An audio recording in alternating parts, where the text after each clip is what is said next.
Everyone is having a great start to your spring break. Thank you for joining us for our first session in our series of our March break events that have going on all week. For those of you who don't know me, my name is Alicia and I work here at Sheridan College. We're so excited to have animation grad and storyboard artist Ashlyn Anstee back with us today. Ashlyn is an award-winning author and illustrator of three picture books, including Hedgehog, chosen as part of Dolly Parton's Imagination Library. Ashlyn lives with her husband and four cats in Los Angeles, California, so it's very early there right now, so thank you, Ashlyn. And has worked for Disney, Netflix, Nickelodeon, Cartoon Network, DreamWorks, and Storyboard, just to name a few.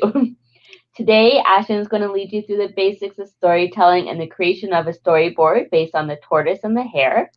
Storyboarding combines characters, drawing, and storytelling, and you will learn all three and be able to make a story that you can tell yourself. If you have any questions for Ashlyn during the session, you can type them in the chat box on the right-hand side at any time, and I will come on and ask the questions for you. I think it's now time to bring on Ashlyn. Please join me in welcoming Sheridan Grad Ashlyn Anstee. Welcome, Ashley.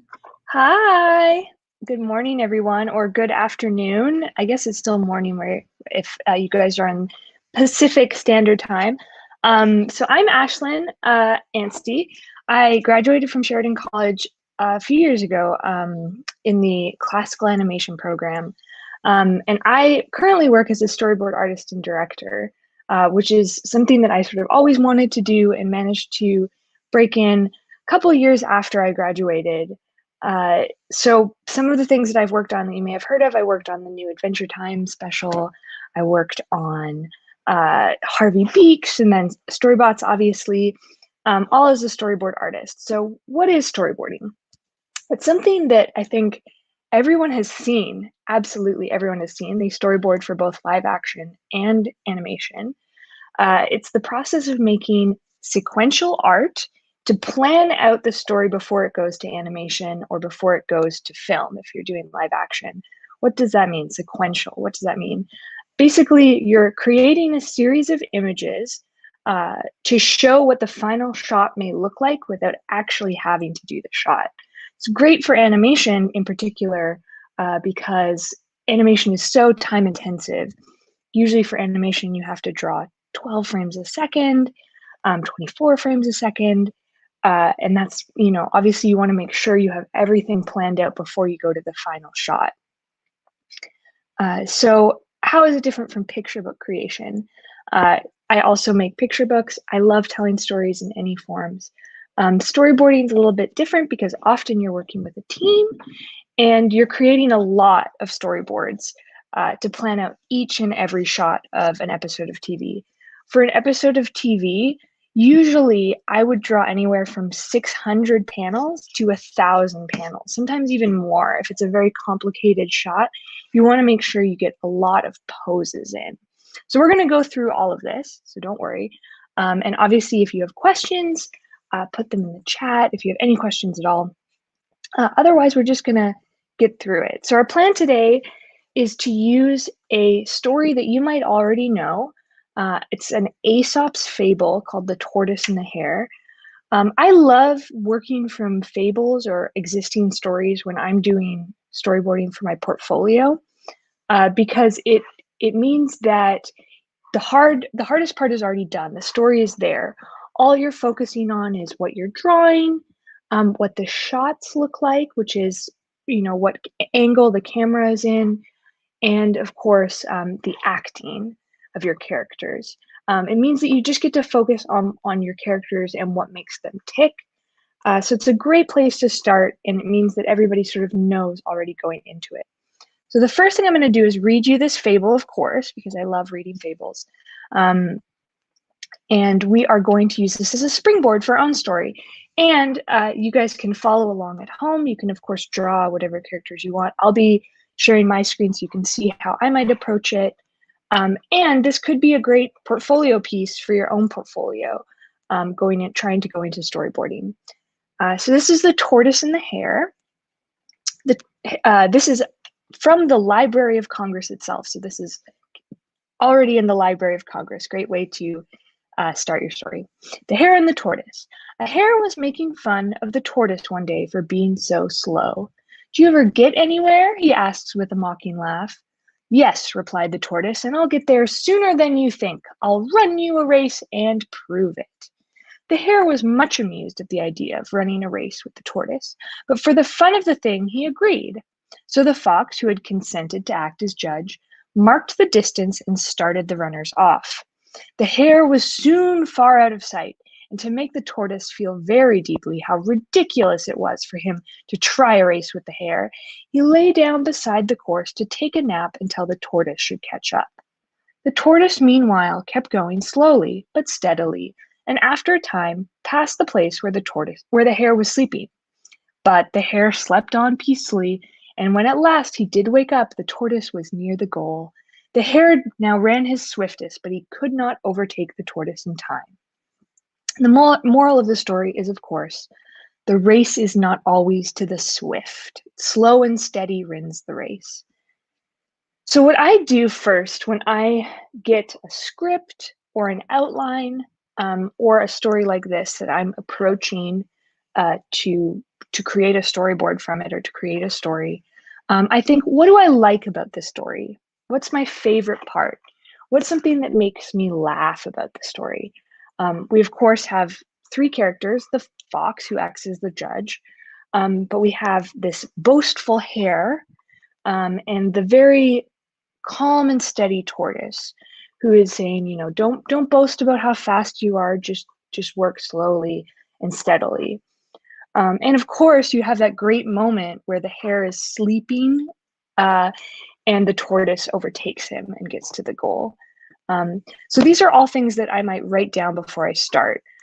When I get a script, I'll often highlight, okay, this part is really funny. I want to highlight this. This part is really interesting.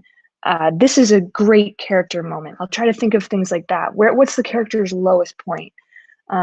Because it's your job as a storyboard artist to bring out the best in the story. You're building off of what is already there. Animation is a very collaborative process. You often will have dozens of people working on an episode, and it's important for each person to kind of plus the thing that came before it. So as a storyboard artist and somebody who's doing a lot of the bulk visual work of working at the story, it's nice to think, okay, well, what do I like about this? So we are now going to go in and draw our main characters. So I'm going to share my screen. Let's do this. So you should now see my Photoshop window, my lovely Photoshop window, and myself on the bottom. I actually have my iPad that I'm drawing on, and I have it hooked up to my computer so I can draw, but you can draw on paper. I often will storyboard on paper first before I move into a program.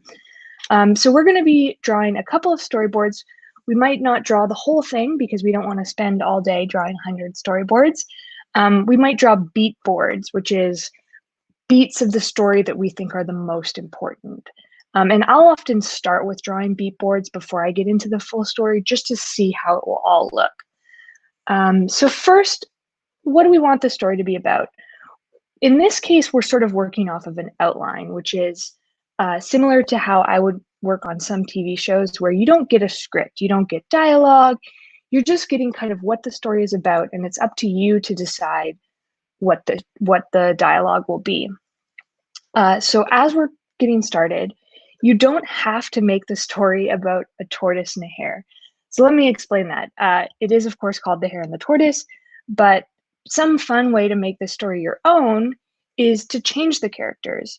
What if the hare was something else that was fast, like a road runner, for example, or a cat? I have a lot of cats. What if it was a story about two cats, one fast and one slow?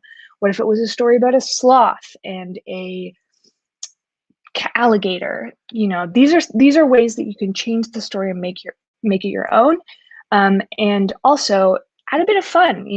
It must be a bit more interesting to watch an alligator sleeping behind a sloth. So I'm going to grab my pencil, my brush. For this story, I'm going to be drawing Tortoise and the Hare. You can draw whoever you like. We can also draw a fox. With storyboarding, it's very important because you're going to be drawing these characters over and over and over again to make them simple, to make them have nice, easy expressions. One of the things that I always struggled with starting out in animation was I love making elaborate characters with tons of accessories and cool expressions. And I really struggled to draw them over and over again because I had to remember each part. So for this story, we're going to try to make them pretty simple. You know, we have nice circle for the head, nice big eyes, cute eyes. Draw some construction lines to make sure that we're kind of getting them in place. Nice big ears. Hares have very big ears. That's something I know. And okay, that's a cute little hare. We want to make sure we can draw him in a different pose. Like, what would he look like running? That's something to think about too. What is your character doing? If a character is running a lot, you know, you want to make sure that their legs are nice and long or easy to see, or they're short and it's funny when they run. Just different things to think about when you're brainstorming your characters. Hares, I think, bound quite often, so we're just gonna, of course, push the ears back when he runs. We'll keep those nice big eyes. Maybe a nice happy smile when he's running. It's pretty fun. It's nice little long legs. We're keeping it pretty simple. So for the tortoise, you know, he's walking very slowly. So I think as we're drawing the shell here, you know, we'll have the head peeking out from the shell. Maybe we'll give him some half-lidded eyes because he's a little tired. He's getting up in the morning. I just drew a smile, but I think I'm going to erase that because, whoops, suddenly orange. Because he's, you know, he's a bit more mellow. You know, maybe he's got like he's pouting a little bit.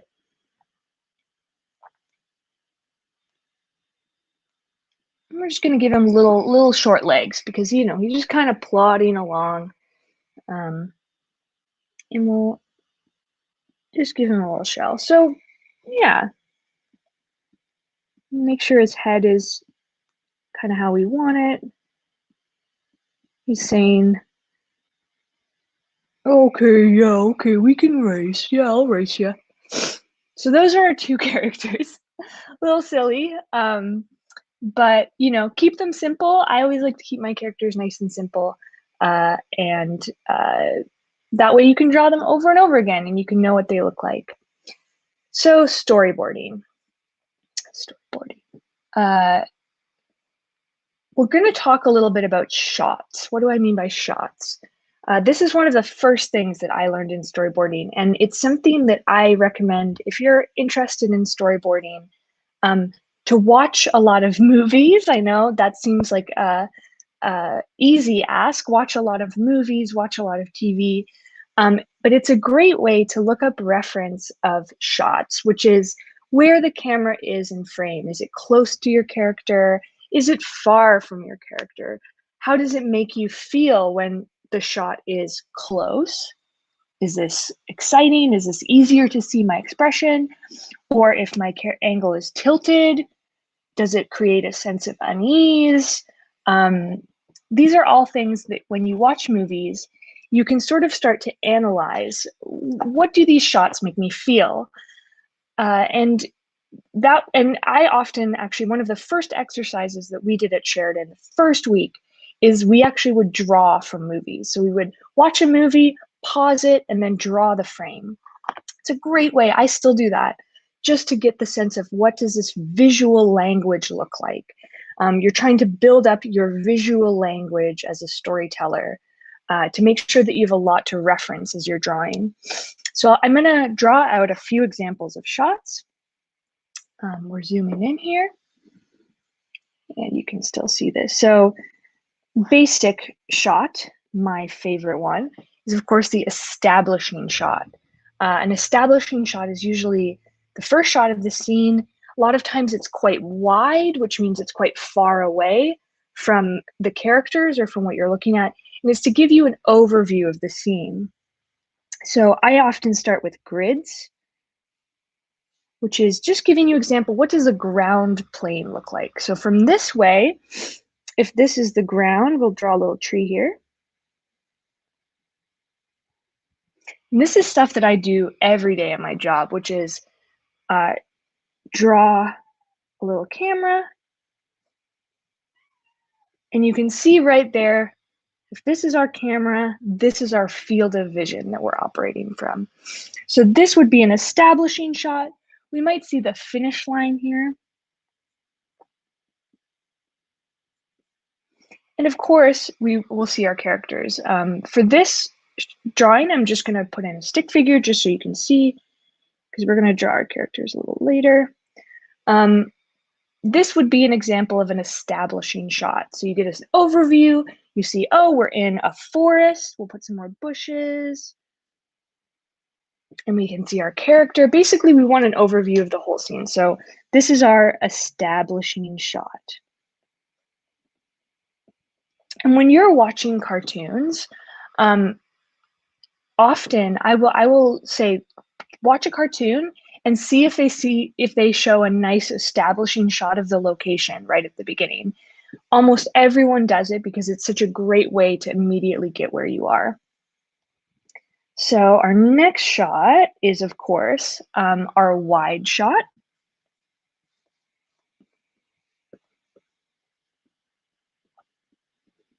What does a wide shot mean? A wide shot basically means you can see the whole character, head to feet usually, in frame at once. So we'll put a horizon line down. That basically means where the sky meets the earth. Let's put out another grid. Great habit to get in is making sure that you're always throwing down a grid for your ground plane. So make sure that when you're drawing your grid, your ground, that you throw a grid on it just so you can easily see what the perspective is. I'm not going to go into perspective today because I would be here for another 4.5 hours, and then Sheridan College would have to kick me off as I rant and rave about perspective lines. But it's something you can look up very easily. So a wide shot would just be our whole character in frame. So head to feet. And if we were looking at this with our camera, we might look at something like this with our character on the ground. And maybe let's throw a little tree back there, just so you can see, you know, that would be the character in relation to the tree. All right, let's keep going. Medium shot. I love medium shots. They are everyone's favorite dialogue shot. So a medium shot is usually the waist up. So you're seeing the character kind of halfway in frame. Throw our character down so you can see that. Here they are. We'll give them a little shirt. So here's our medium shot. Now, one important thing to remember with medium shots, and this is a very strange rule, but trust me, you're always going to remember it. Don't cut your character off at the knees. So never frame a shot. You never want to do a shot where, I'll just make sure I'm doing this, where the character's knees are cut off in that way. Try to always keep it at the waist. So don't do that. I'm going to erase it. Don't do it. Don't even look at it. It's cursed. So medium shot, character at the waist, usually gives you a lot of room to do hand acting. So put this around here, bit closer.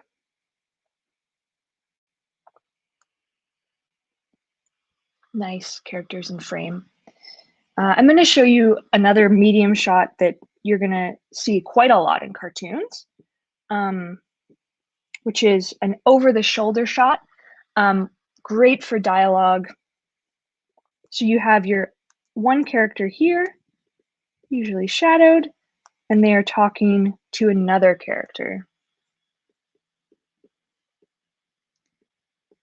So you'd have character A and character B, and they are talking to each other in frame. This is a medium shot, also called an over-the-shoulder shot. And that's because, of course, the character's shoulders are here, over the shoulder. A lot of these shots, you're like, what does it mean? And then you're like, oh, wait, it means exactly what it says.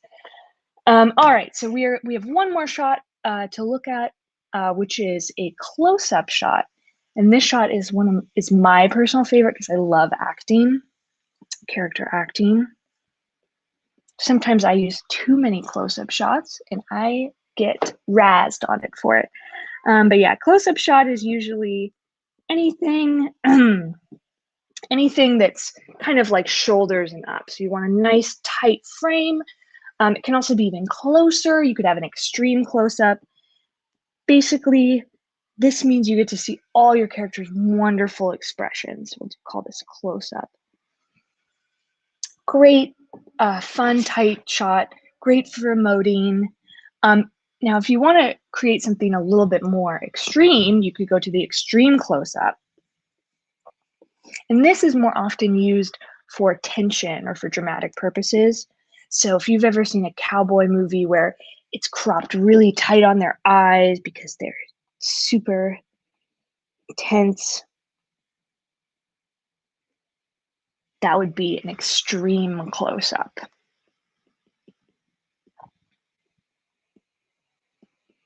Very dramatic. All right, so let's zoom out. So we have all of our shots. When I'm working on a storyboard, I think it's very important that you want to vary these shots. You want to make sure that you are going wide, you're going close. You don't want to go wide and close for every shot, but you definitely want to vary them up so the audience isn't stuck in one place for too long. When I create a storyboard, I'll often start with a rough drawing. Now, storyboards can be very, very rough. I actually found a sheet of storyboards from a project I'm working on. These are how I do my thumbnails. So you can see these are not pretty drawings. They're just me planning out the scene. But I usually start with a rough like that. And so don't be afraid to be messy. Storyboards are not pretty drawings. The goal of a storyboard is to tell a story first and foremost. So what I usually start with the storyboard is I'll go in with a blue pencil. Usually they're called call erase, nice blue pencil, or if I'm on the computer, I'll just do a blue or red. You can, of course, draw with a nice light pencil mark, so just don't draw as heavy. Or draw with a pencil and then do your final in an ink. And we're going to get nice and rough. So let's say we're drawing our Hare. And he's bragging. We're going to do a medium shot, of course. And he's saying like, yeah, like I'm going to beat you. Ha ha ha. We'll just do that for now. So this is nice and rough. And then I'll go in with a black line. So if you're doing this in pencil, you could draw and pen over top. Just any way you can to clean up your drawing, just make it a little bit easier to see. Just gonna do a nice. It's also a good time to kind of change the expression. I've given him like a weird eye because he's like, hey, he's very like strange, very sassy little creature.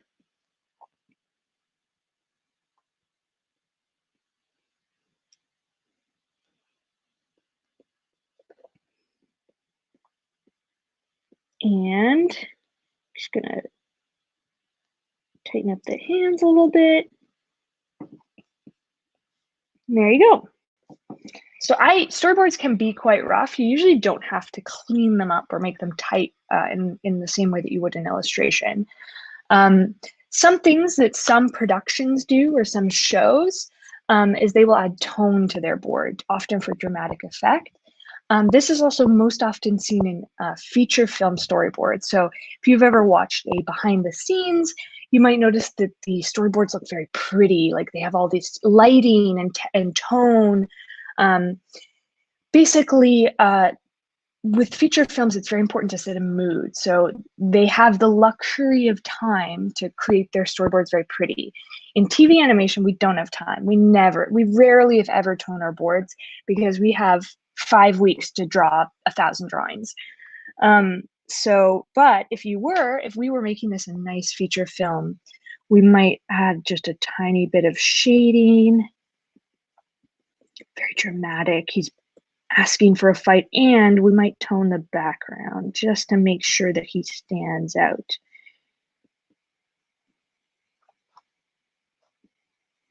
Still quite rough.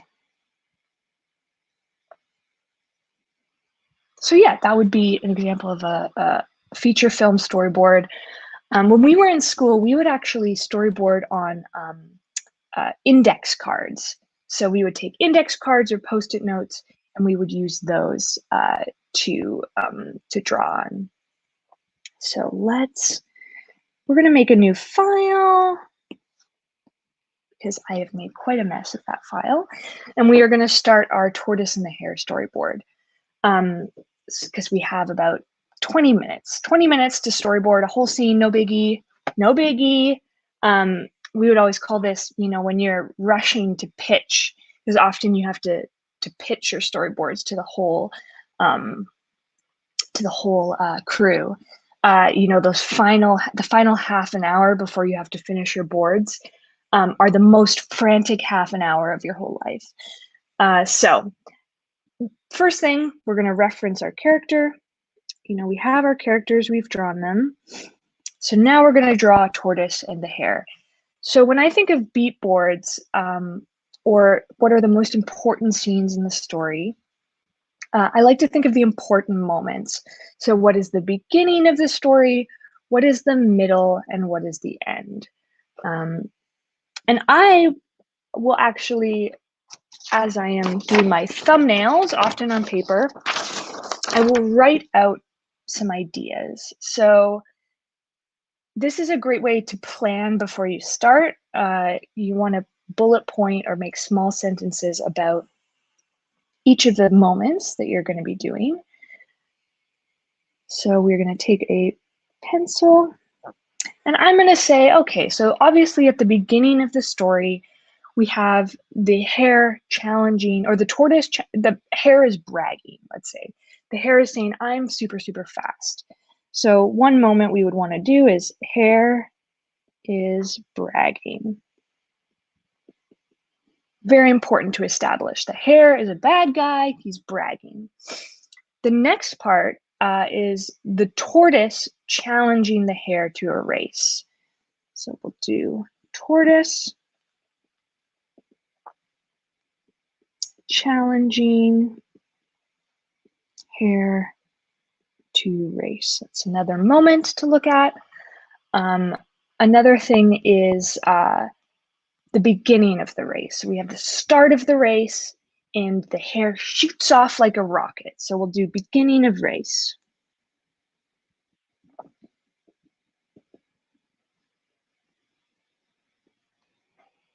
Then we, of course, have during the race where the hare is going very, very fast and the tortoise is going very steadily. So we'll call that during the race. Very descriptive. Beginning of race, during the race. All right. Then another moment to look at is when the hare falls asleep. So when the hare makes that choice, I'm so far ahead, I'm just going to fall asleep.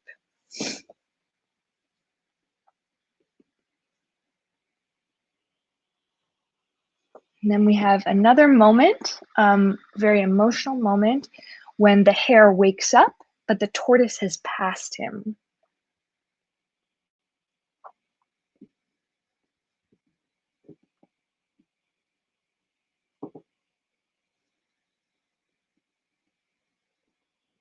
And then our final moment, our final image, the one that we would want to land on, this is our most triumphant image, which is when the tortoise wins. So what does it feel like when the tortoise wins the race and the hare is very sad about it?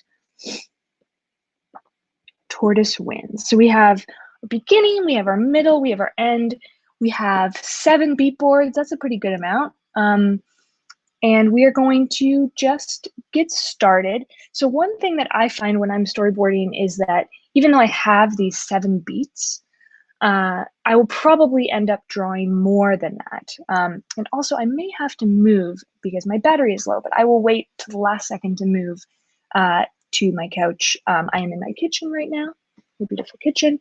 So you may see the computer move, but do not be afraid when that happens.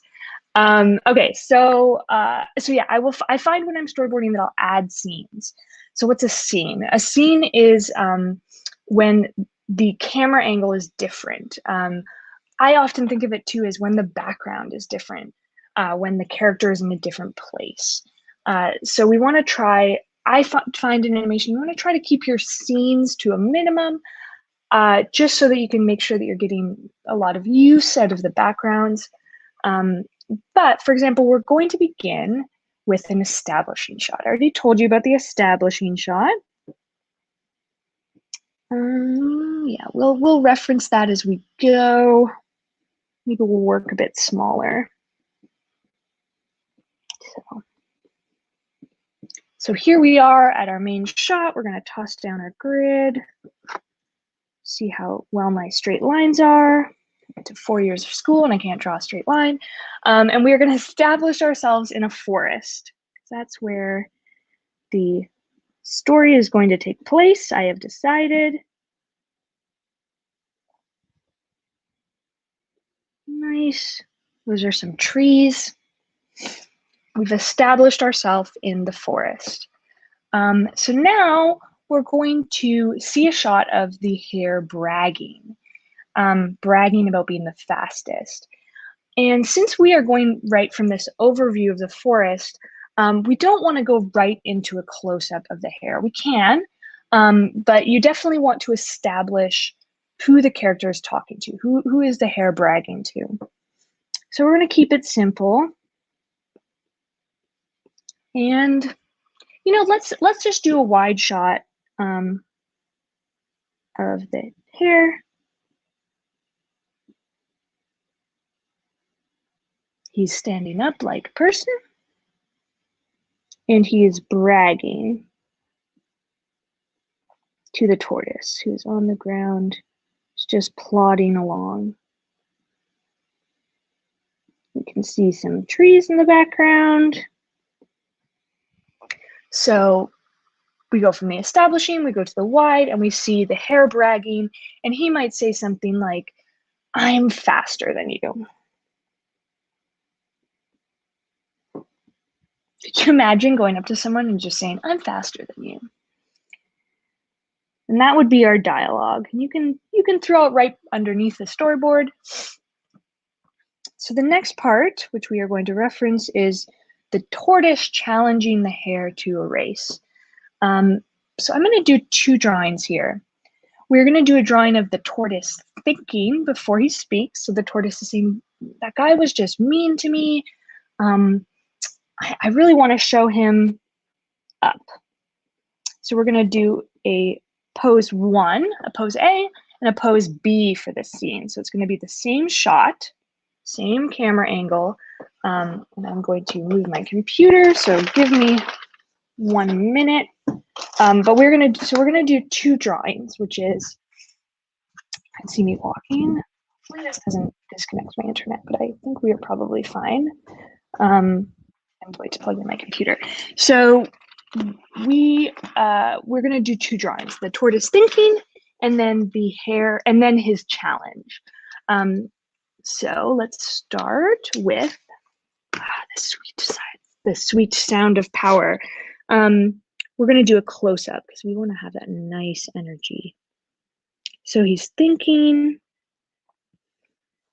3 little dots, and then he's going to say, "Let's have a race." gets excited. He has an idea. Let's have a race. All right.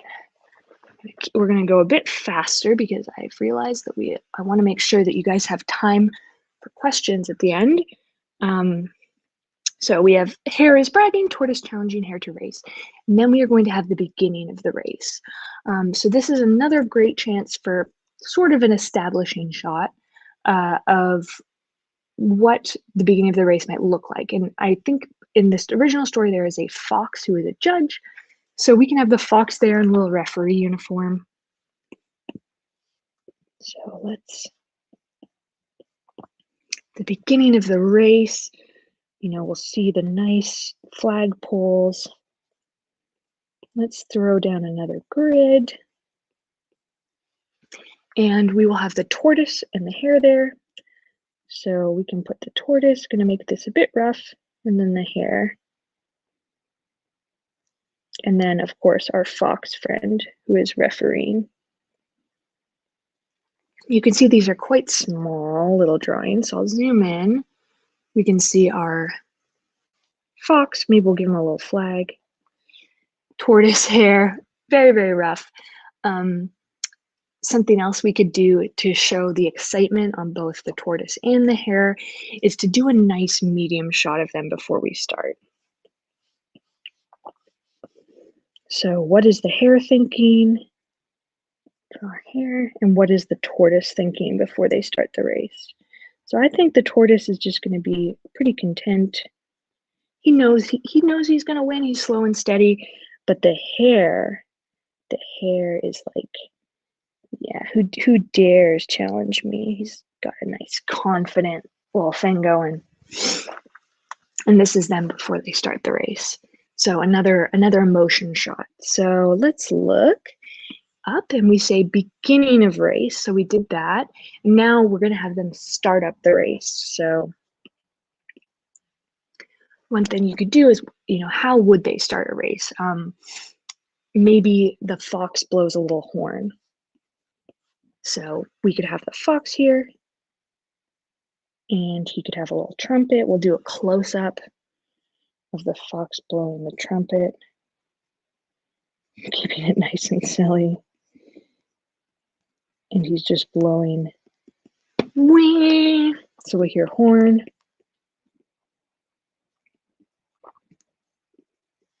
And those little triangle things usually mean it's a sound effect. You can also write SFX, which stands for sound effect. So we hear point, and then we're going to have them start the race. So we can have, maybe we'll have another wide shot, and they are just, the hare is off running, and the tortoise is plodding slow behind. He's still at the front gate. So, start of the race. We're off. All right. Gonna need a bit more space, so don't mind me as I extend my canvas. So now we have during the race. One part that we would often call this in animation is fun and games. So how can you make this fun and interesting that they're racing? I might throw in, go closer again. I might throw in the hare running, and he's like huffing and puffing. Still got this kind of wild expression on. His ears are blowing in the wind. Maybe we'll do some speed lines. He's running as fast as he can. And then for comedic effect, we'll cut back to the tortoise. And he's not bothered at all. Just do his little chill expression, and he's just kind of plodding along. All right, see. All right, so now we are going to do the hare falling asleep, just going beat by beat, keeping it nice and rough. So what we might do is draw a tree, and of course the hare is relaxing and has decided to fall asleep. Relaxing on the tree, and then in the far background, of course, is our tortoise. So we're getting both characters in there, and we are getting to see the hare falling asleep as the tortoise plods along. So then, let's look. The hare falls asleep, and we are going to, maybe let's do one more shot of the hare asleep, just so that we can really enjoy that he's asleep. A nice close-up of him. Maybe he's snoring. I always think when a character falls asleep, you gotta really enjoy that they're like snoring away. So we'll do snore. And then we're gonna show the hare passing him. You can see we got quite a few boards already. So hare wakes up, tortoise has passed him. So maybe, here's something fun we could do. We could do the tree from the other angle, and we see that the tortoise is already far past him. So we'll draw the tree. Let's go back closer. Keep zooming out. Draw the tortoise, and he's opened one eye. Doing another wide shot. That's him snoozing on the tree, but he's just woken up. And we'll see the finish gate. And the tortoise is already almost there. It's pretty fun. He's speeding along, his little tortoise. All right, so hare wakes up, tortoise has passed him, and then now we are going to do the tortoise winning.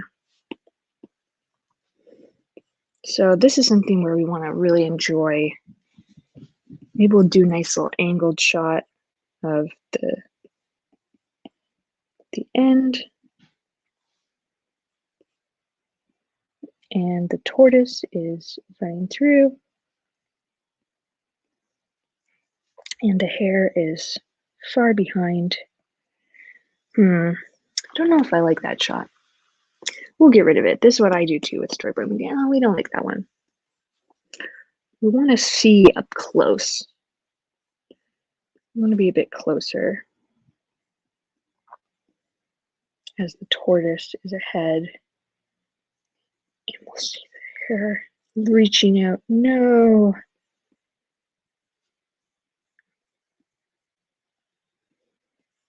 And he's just gone through the end. And then for our final image, I do like him winning, but I think we really want to have the hare feel even more bad. Something we do a lot in storyboarding. How can we push this?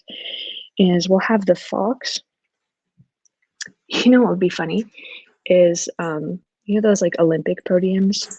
We'll put the tortoise on like this Olympic podium, and maybe the fox is there, and they're like doing that thing where you're like, wow, you're the winner. So the fox is here, and he's like, yay. And then the hare is just like over here, and he's just like on all fours, and he just looks really sad. And there's like confetti, something like that. We'll make it really funny. And yeah, maybe we'll have one more shot where the hare is like, shouldn't have bragged. Just a final lesson. I shouldn't have bragged. Slow and steady wins the race.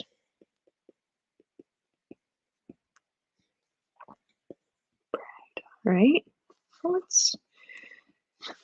right. So this is our storyboard. So we've done, 16 storyboards for the story, and you would still want to fill that out. Obviously, you could add more poses, like more drawings of the characters moving or acting. But this is a good amount of scenes, and I think it tells a story, which is, see that we're in a forest. I'm faster than you. says the hare to the tortoise, and he says, let's have a race. And then they start the race, really excited, Whee! And they're off, they're running. Should go a bit closer. The hare is running, and then the tortoise is plodding along, and then the hare decides to fall asleep, and he's snoring, and then he sees that the tortoise has almost won. No, he's won, and he's crowned victory, and the hare says, I shouldn't have bragged. So that's our storyboard. So this is something that you can do at home, something that you can do with different stories. Sometimes I like to take two characters that I like and just do some drawings with them. But that kind of gives you the basic idea. So hopefully you guys have some questions in the chat, because I think we'll have about 15 minutes of Q&A, or I can draw. I just want to give you guys a chance to kind of ask any questions, because I know I just threw a lot of information at you. And we'll see if you guys have any questions. We have lots of questions, Ashlyn. Oh, wow. Yes. Okay. Here, I'll stop sharing my screen for now. So the first question actually is, how many movies and shows have you been a part of? Oh my gosh, how many movies or shows? So probably, so usually when you work on a full season of a show, that usually takes about a year for storyboarding. But I've also worked on a few shorter projects. So I'd say probably 10 maybe at this point. And there's a lot of stuff that I've worked on that is either not released yet. They call it an NDA, non-disclosure agreement, or it was in development. So a lot of times studios will work on things and they're not sure if they're going to make them or not. You might have seen some stuff. Cartoon Network often will put their short videos on YouTube, and they don't actually get made into series, but they're just being developed. So I've worked on a lot of those as well. So I've worked on quite a few different things, anywhere from preschool content to teenage content. Yeah. Awesome. How do you write your stories without having every sentence start with I? Oh, that's a great question. How do I write my stories without every sentence starting with I? So that would be a common thing of, I went here, or I did this. And something that I have really gotten into the habit of, even as I write prose, which is novels or picture books, is to think of yourself like a camera. So when you're watching a movie, you don't start only with the character. The camera is not always just on your main character. It's often looking at what's around you. So a common phrase would be, it was a dark and stormy night. That's like a very common way to start a story. But it's a great sentence because you're basically establishing the weather. So when I think of myself in a book, it's like, well, what am I looking at if I'm a camera? I might be looking at, if I was telling a story about my cat, it might be, the cat is sitting. It was a warm, sunny day. He had just eaten a bowl of porridge. Cats don't eat porridge. He was feeling grumpy.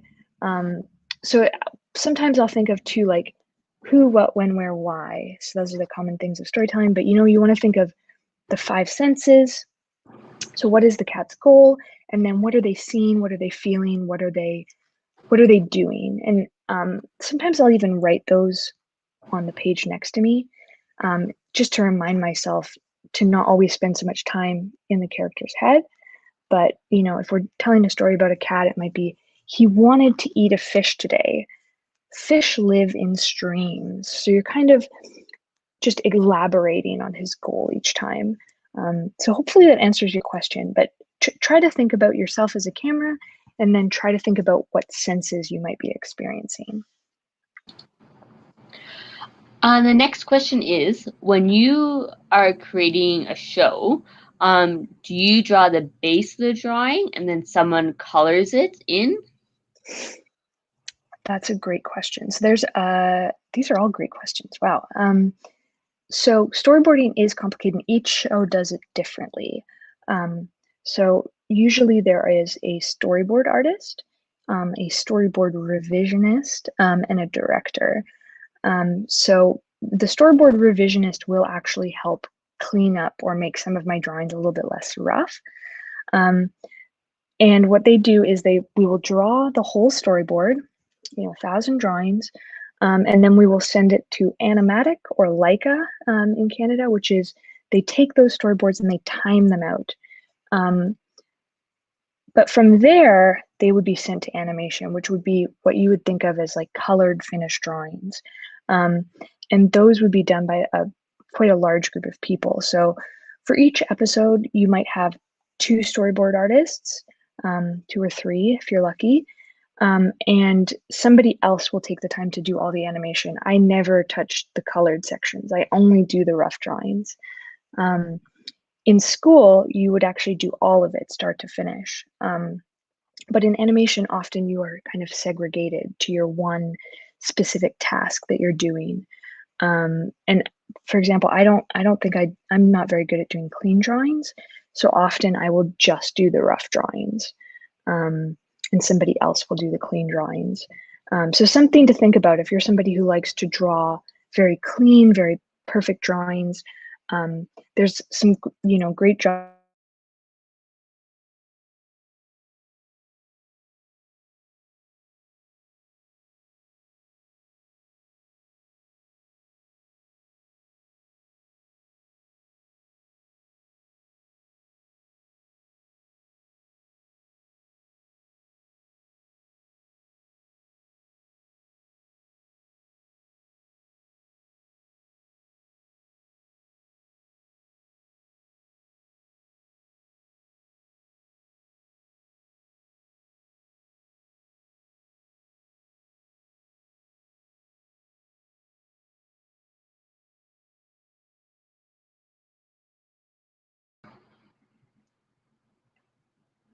I think we might have lost Ashlyn.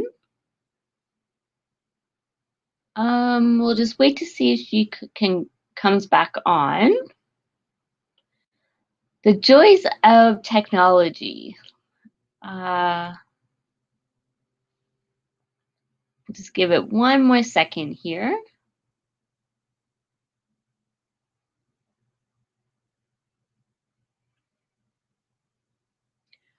Did everyone enjoy the session today?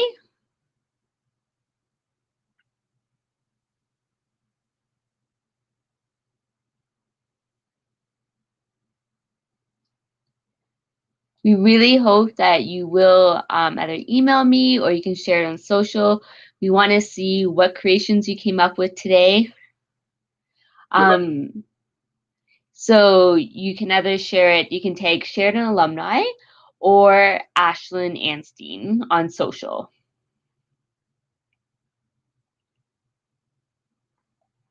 So what characters did everyone use today in your storyboards? Yes, possibly her computer did die. Oh, she is back and she's in the chat. So Ashlyn, did you want to come back on screen?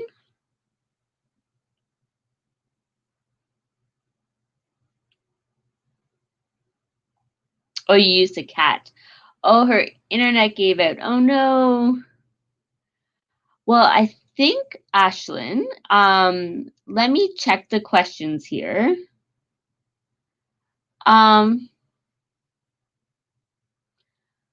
And then what you can do, Ashlyn, you can type them in the chat and then I can read them out to everyone. Oh, here's an interesting one. Do you have any music that you listen to when you're drawing?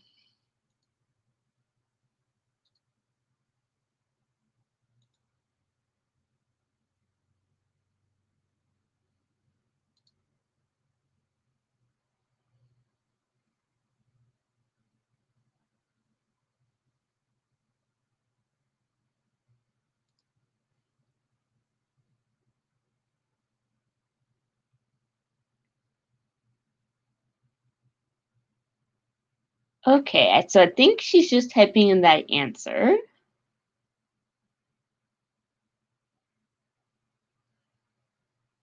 But while she is typing in that, I will just, it is almost 11 o'clock anyway, so I think it is time to wrap it up. So first off, we wanted to say thank you so much, Ashlyn, for coming. We appreciate you joining us today and sharing your incredible talents with us. We know you're coming all the way from LA, so it's a 2 hours. She's 2 hours behind us, so it was an early morning for her. Again, don't forget to share your drawings on social with us. Tag Sheridan Alumni or Ashley Anstee. Or you can email them directly to me, and we'd be more than happy to share them with Ashlyn and on social if you would like. I think Ashlyn might be joining us again. As I mentioned in the beginning, this was our first session in a series of events over the spring break. We have lots of fun events happening every day over the entire week starting at 10 a.m. Parents, you can check out more details on our website, and we hope you can join us tomorrow for our fun fifth break for kids with certified personal trainer and Sheridan Grad Harnaz Kamjo. So enjoy the rest of your day. Hopefully the sun will come out a little bit. Happy first day of spring break, and we hope to see you guys tomorrow. Bye for now.